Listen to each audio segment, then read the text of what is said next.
สบายดีวิดีโอคลิปนี้ข้าพเจ้าจะมาสอนเกี่ยวกับวิธีดาวน์โหลดและติดตั้งฟอนต์เนาะเป็นฟอนต์เป็นภาษาเนาะเพชรสลานโอทีเนาะเป็นฟอนต์เพชรสลานโอทีคือ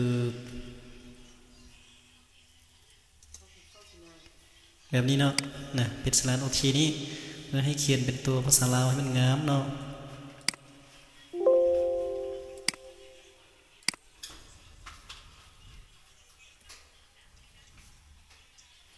มันจะมีหน้าตาแบบนี้มันงามแบบนี้เนาะ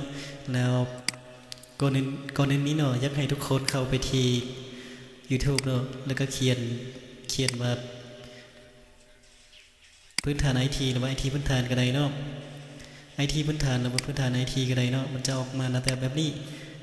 แล้วก็อย่าลืมกดติดตามได้เนาะแล้ว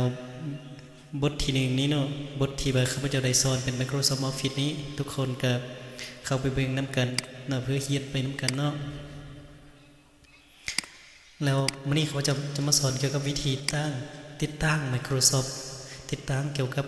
Personal OT เนาะให้ Microsoft เนาะมันจะเข้าได้ทั้ง Microsoft ทุก Microsoft เลยเนาะจะเป็น2010บ่2007บ่2003บ่มันจะได้หมดเลยเนาะ2017 2018 19นี่มันจะได้หมดเลยเนาะแล้วทุกคนเข้าไปที่ Google เลยทำอิดเนาะทำอิดนี้เข้าไปที่ Google เลยหรือว่าจะเป็น Google อีกอย่างก็ได้เนาะตอนนี้ข้าพเจ้าเสิร์ช Google Chrome เนาะเน็ตช้าเนาะ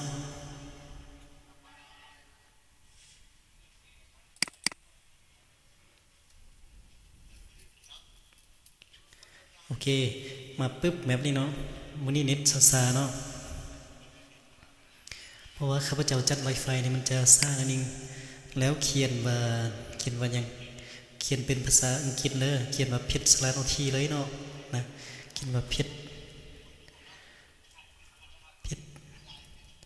สลัดโอทีแบบนี้เนาะแล้วก็กดอินเตอร์ดาวน์โหลดเลย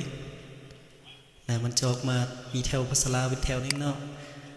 ทุกเทือมันจะมีแบบนี้แล้วก็กดเข้าไปเลย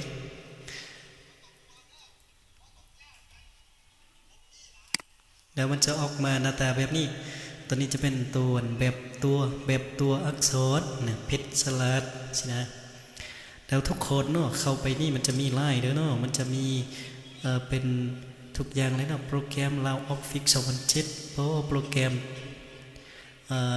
ไกลตัวหนังสือจากไทยจากรูปไทยนี่นะมันจะมีหลายแต่ว่าข้าพเจ้าต้องการเป็นตัวที่แบบล่าสุดเลยเนาะคือตัวนี้เลยแล้วก็ทุกคนต้องเฮ็ดคือกันเลยเนาะมันจึงใดได้เนาะทุกคนต้องเฮ็ดคือกันเลยเนาะตัวนี้กดเข้าตัวนี้แล้วดาวน์โหลดเลยเนาะเนี่ยมันจะดาวน์โหลดมาแบบนี้สำเร็จเนาะ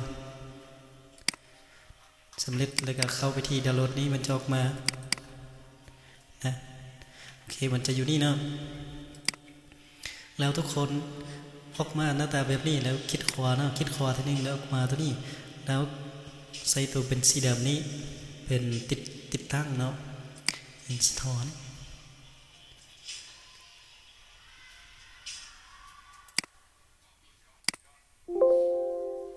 เพราะว่าข้าพเจ้าได้ติดตั้งก่อนแล้วมันจะถามว่า Personal OT font is already นี่เนี่ยมันจะ